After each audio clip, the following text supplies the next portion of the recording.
ಇವತ್ತಿನ ವಿಡಿಯೋದಲ್ಲಿ ನಾನು ತುಂಬ ಸಿಂಪಲ್ಲಾಗಿ ನಿಮಗೆ ಇಡ್ಲಿಗೆ ಸಾಂಬಾರು ಮಾಡೋ ವಿಧಾನವನ್ನು ತೋರಿಸ್ತೀನಿ. ತುಂಬ ಥರದ ಸಾಂಬಾರು ನೀವು ಮಾಡಿರ್ಬೋದು, ಆದರೆ ಈ ಹೆಸರು ಬೇಳೆಯ ಸಾಂಬಾರೊಮ್ಮೆ ಮಾಡಿ ನೋಡಿ, ತುಂಬಾ ಚೆನ್ನಾಗಿರುತ್ತೆ. ದೋಸೆ, ಪೂರಿ ಹಾಗೆ ದೋಸೆ ಜೊತೆಗೆ.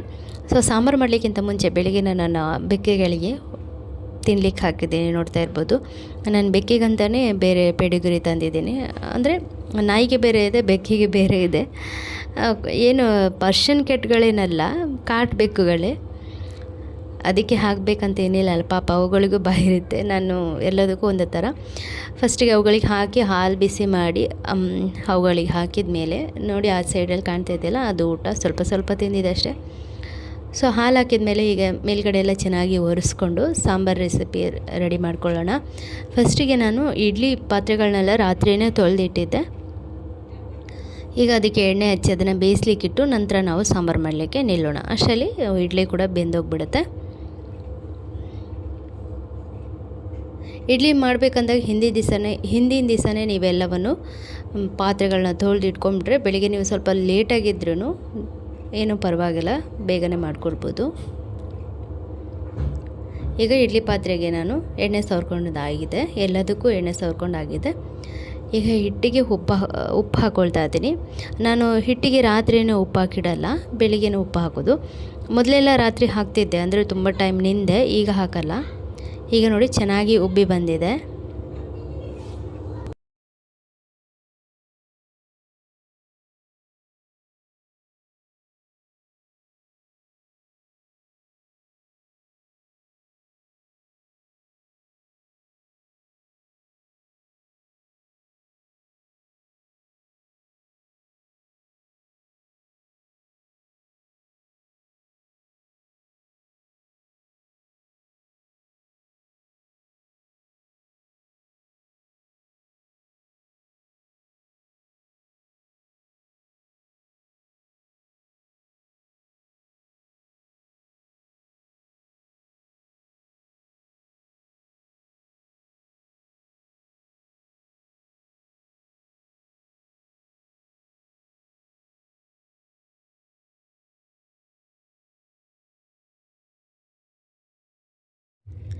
ಈಗ ನಾನು ಇಡ್ಲಿನ ಬೇಯಲಿಕ್ಕೆ ಇಡ್ತಾ ಇದ್ದೀನಿ. 10ರಿಂದ 15 ನಿಮಿಷದೊಳಗೆ ಇಡ್ಲಿ ಮಾಮೂಲಿಯಾಗಿ ಬೆಂದ್ಬಿಡುತ್ತೆ.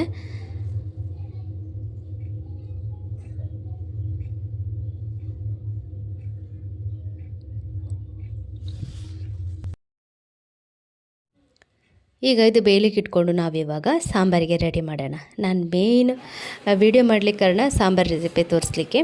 ಇಲ್ಲಿ 1 ಕಪ್ಪಷ್ಟು ಹೆಸರುಬೇಳೆನ ಹಾಕ್ಕೊಳ್ತಾ ಇದ್ದೀನಿ. ಈ ಹೆಸರುಬೇಳೆನ ಸ್ವಲ್ಪ ಹುರ್ಕೊಳ್ಬೇಕು, ಚೆನ್ನಾಗಿ ಸ್ವಲ್ಪ ಹುರ್ಕೊಳ್ಬೇಕು, ಸ್ವಲ್ಪ ಕಲರ್ ಚೇಂಜ್ ಆಗುತ್ತೆ. ಈಗ ನೋಡಿ ಕಲರ್ ತುಂಬ ಚೆನ್ನಾಗಿ ಚೇಂಜ್ ಆಗಿದೆ, ನೋಡ್ತಾ ಇದ್ದೀರಲ್ಲ. ಈಗ ನಾವಿದನ್ನು ತೊಳ್ಕೊಳ್ಬೇಕು, ಅಂದರೆ ನಾವು ಫ್ರೈ ಮಾಡಿದಷ್ಟೇ ಎಲ್ಲ ತೊಳೆದಿಲ್ಲ. ಹಾಗಾಗಿ ಈ ಫ್ರೈ ಮಾಡಿರೋಂಥದ್ದನ್ನು ನೀರಿಗೆ ಹಾಕ್ಕೊಂಡು ಒಂದು 2-3 ಸಾರಿ ನೀರಲ್ಲಿ ನಾವು ಬೇಳೆ ಎಲ್ಲ ತೊಳಿತೀವಲ್ವ, ಅದೇ ರೀತಿ ಇದನ್ನು ತೊಳ್ಕೊಳ್ಬೇಕು. ಈಗ ಬೇಳೆ ಚೆನ್ನಾಗಿ ತೊಳ್ಕೊಂಡಿದ್ದಾಗಿದೆ, ಹೆಸರು ಬೇಳೆನ ಹುರ್ಕೊಂಡು ತೊಳ್ಕೊಂಡಿದ್ದಾಗಿದೆ. ಈಗ ಕುಕ್ಕರ್ನಲ್ಲಿ ಹಾಕಿ ನಾವು ಇದನ್ನು ಬೇಯಿಸ್ಕೊಳ್ಳೋಣ.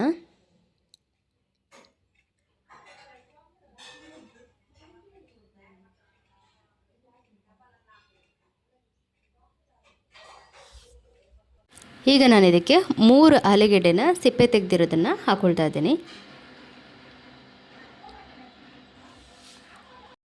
ಈಗ ಇಲ್ಲಿ ನಾನು ಸ್ವಲ್ಪ ಉಪ್ಪನ್ನು ಹಾಕ್ಕೊಳ್ತಾ ಇದ್ದೀನಿ. ನೀವು ಹಾಕಿದ್ರೆ ಹಾಕಿಲ್ಲ ಅಂದರೆ ಮತ್ತೆ ಬೇಯಿಸಿದ ಮೇಲೆ ಹಾಕಿದ್ರು ಏನಾಗಲ್ಲ. ಈಗ ಇದನ್ನು ಕುಕ್ಕರ್ ಮುಚ್ಚಳನ ಮುಚ್ಚಿ 3ರಿಂದ 4 ವಿಸಿಲ್ ಅಥವಾ 2ರಿಂದ 3 ವಿಸಿಲ್ ಸಾಕಾಗುತ್ತೆ. ಅದನ್ನು ಬೇಯೋಷ್ಟರಲ್ಲಿ ಬೇಯಲಿಕ್ಕಿಟ್ಟು ಸೈಡಲ್ಲಿ ನಾವು ನೋಡಿ ಆಚೆ ಕಾಣ್ತಿರ್ಬೋದು, ಕುಕ್ಕರಲ್ಲಿ ಬೇಯಲಿಕ್ಕೆ ಇಟ್ಟಿದ್ದೀನಿ. ಈ ಕಡೆ ನೋಡಿ ಇಡ್ಲಿ ಚೆನ್ನಾಗಿ ಬೆಂದಿದೆ, ನೋಡಿ ಎಷ್ಟು ಬೇಗ ಬೆಂದಿದೆ ಅಂತ. ಈಗ ನಾವು ಇದನ್ನು ಇಳಿಸ್ಕೊಳ್ಳೋಣ. ಈಗ ನಾನು ಇಳಿಸ್ಕೊಂಡಿದ್ದೀನಿ, ಇದು ತಣಿಲಿ. ಅಷ್ಟರಲ್ಲಿ ನಾವು ಮಸಾಲ ಮಾಡ್ಕೊಳ್ಳೋಣ. ಬೇಳೆ ಆಲ್ರೆಡಿ ಬೇಯಲಿಕ್ಕೆ ಇಟ್ಟಿದ್ದೀವಿ, ಇಲ್ಲಿ ನಾವು ಮಸಾಲ ಮಾಡ್ಕೊಳ್ಳೋಣ. ಒಂದು 2-2.5 ಇಡಿಯಷ್ಟು ತೆಂಗಿನಕಾಯಿನ ಹಾಕ್ಕೊಳ್ತಾ ಇದ್ದೀನಿ. ನಂತರ ಇದಕ್ಕೆ ಒಂದು 2 ಕಾಯಿ ಮೆಣಸನ್ನು ಹಾಕ್ಕೊಂಡಿದ್ದೀನಿ, ತುಂಬ ಖಾರ ಇರುತ್ತೆ. ನಂತರ ಇಲ್ಲಿ ಗಸಗಸೆಯನ್ನು ಹಾಕ್ಕೊಳ್ತಾ ಇದ್ದೀನಿ, ಒಂದು ಸ್ವಲ್ಪ ಶುಂಠಿ. ನಂತರ ಇದಕ್ಕೆ ಒಂದು 2 ಸ್ಪೂನಷ್ಟು ಹುರಿಗಡಲೆ, ಸ್ವಲ್ಪ ನೀರನ್ನ ಹಾಕ್ಕೊಂಡು ಪೇಸ್ಟ್ ಮಾಡ್ಕೊಳ್ಳಿ ಇಷ್ಟನ್ನು. ಈಗ ನಾವಿಲ್ಲಿ ಅದೇ ಮತ್ತೊಂದು ಪಾತ್ರೆಗೆ ನಾವು ಎಣ್ಣೆ ಹಾಕ್ಕೊಳ್ಳೋಣ. ತುಪ್ಪ ಹಾಕ್ಕೊಂಡ್ರೆ ಒಳ್ಳೆ ಟೇಸ್ಟ್ ಬರುತ್ತೆ. ಸ್ವಲ್ಪ ಎಣ್ಣೆ ಮತ್ತು ತುಪ್ಪ ಎರಡನ್ನೂ ಮಿಕ್ಸ್ ಮಾಡಿ ಹಾಕ್ಕೊಳ್ಳಿ. ನಂತರ ಇಲ್ಲಿ ಎಣ್ಣೆ ಬಿಸಿ ಆದಮೇಲೆ ಚಕ್ಕೆ ಹಾಕ್ಕೊಳ್ತಾ ಇದ್ದೀನಿ. ನಂತರ ಇದಕ್ಕೆ ಸ್ವಲ್ಪ ಸಾಸಿವೆಯನ್ನು ಹಾಕ್ಕೊಳ್ತಾ ಇದ್ದೀನಿ. ಸಾಸಿವೆ ಚಿಟಪಟ ಅಂತ ಹೊಡಿಲಿ. ಸಾಸಿವೆ ಚಿಟಪಟ ಅಂತ ಹೊಡೆದ ನಂತರ ಕರಿಬೇವನ್ನ ಹಾಕ್ಕೊಳ್ತಾ ಇದ್ದೀನಿ. ಕರಿಬೇವು ಹಾಕಿದ ತಕ್ಷಣವೇ ಒಂದು ಸಣ್ಣಗೆ ಹೆಚ್ಚಿದ ನೀರುಳ್ಳಿಯನ್ನು ಹಾಕ್ಕೊಳ್ತಾ ಇದ್ದೀನಿ. ಅಂದರೆ ಉದ್ದದಕ್ಕೂ ಮುರಿದ್ರೂ ಆಗುತ್ತೆ. ನಂತರ ಇಲ್ಲಿ ಒಂದು ಮೀಡಿಯಮ್ ಸೈಜ್ ಟೊಮೆಟೊವನ್ನು ಕೂಡ ಹಾಕ್ಕೊಳ್ತಾ ಇದ್ದೀನಿ.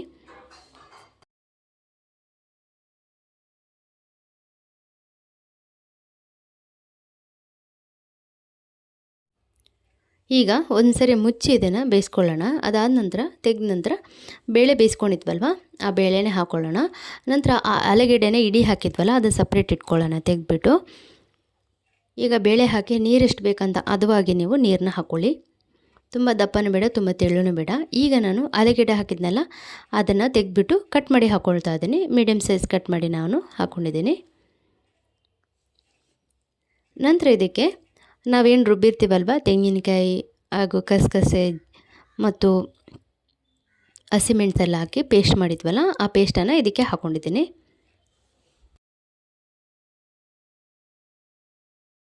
ನೀರು ಹಾಕಿದ ಮೇಲೆ ಕೈ ಆಡಿಸ್ತಾ ಇರಬೇಕು. ಹೆಸರುಬೇಳೆ ಆಗಿರೋದ್ರಿಂದ ಅದು ಸ್ವಲ್ಪ ತಳ ಹಿಡ್ಕೊಂಡು ಬಿಡುತ್ತೆ, ಅಂದರೆ ಸೀದೋಗಿಬಿಡುತ್ತೆ. ಮೇಲೆ ಕುದಿ ಬರ್ತಾ ಇರುತ್ತೆ, ಅಡಿ ತಳ ಹಿಡಿದ್ಬಿಡುತ್ತೆ. ಹಾಗಾಗಿ ಮಿಕ್ಸ್ ಮಾಡ್ತಾಯಿರಿ ನೀವು ಸ್ವಲ್ಪ ಕುದಿ ಬರೋ ತನಕ. ಈಗ ನಾವು ಇದಕ್ಕೆ ಒಂದು ಅರ್ಧ ಲಿಂಬೆ ರಸವನ್ನು ಹಾಕ್ಕೊಳ್ಳೋಣ. ಹುಳಿ ಇದ್ದರೂ ಅದನ್ನು ಕೂಡ ಹಾಕ್ಬೋದು. ಅರ್ಧ ಲಿಂಬೆ ರಸವನ್ನು ಹಾಕ್ಕೊಂಡಿದ್ದೀನಿ.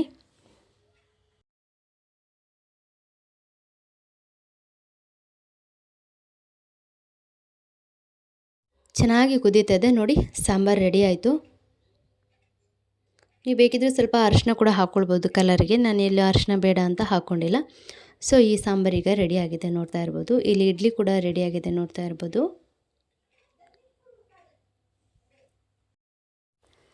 ಇವತ್ತಿನ ಸಿಂಪಲ್ ಸಾರು ರೆಸಿಪಿ ಅಥವಾ ಸಿಂಪಲ್ ಸಾಂಬಾರ್ ರೆಸಿಪಿ ನಿಮ್ಮೆಲ್ಲರಿಗೂ ಇಷ್ಟ ಆಗಿದೆ ಅಂತ ಭಾವಿಸ್ತಾ ಇವತ್ತಿನ ವಿಡಿಯೋನ ಇಲ್ಲಿಗೆ ಎಂಡ್ ಮಾಡ್ತಾ ಇದ್ದೀನಿ. ವಿಡಿಯೋ ಇಷ್ಟ ಆದರೆ ಲೈಕ್ ಮತ್ತು ಶೇರ್ ಮಾಡಿ, ಅನಿಸಿಕೆಗಳನ್ನು ಕಮೆಂಟ್ ಮೂಲಕ ತಿಳಿಸಿ ಅಂತ. ಫೇಸ್ಬುಕ್ಕಲ್ಲಿ ನೋಡ್ತಾ ಇದ್ದರೆ ಫಾಲೋ ಮಾಡಿ, ಲೈಕ್ ಮಾಡಿ, ಫ್ರೆಂಡ್ಸ್ ಆ್ಯಂಡ್ ಫ್ಯಾಮಿಲಿಗೆ ಶೇರ್ ಮಾಡಿ. ಸಿಗೋಣ ಮತ್ತೊಂದು ಒಳ್ಳೆಯ ರೆಸಿಪಿಯೊಂದಿಗೆ. ಹಾಗೆ ನಿಮಗೆ ಯಾವ ರೆಸಿಪಿ, ನಾನ್ ವೆಜ್ ಇಷ್ಟನಾ ವೆಜ್ ಇಷ್ಟನಾ ಅಂತ ಕಮೆಂಟ್ ಮೂಲಕ ತಿಳಿಸಿ.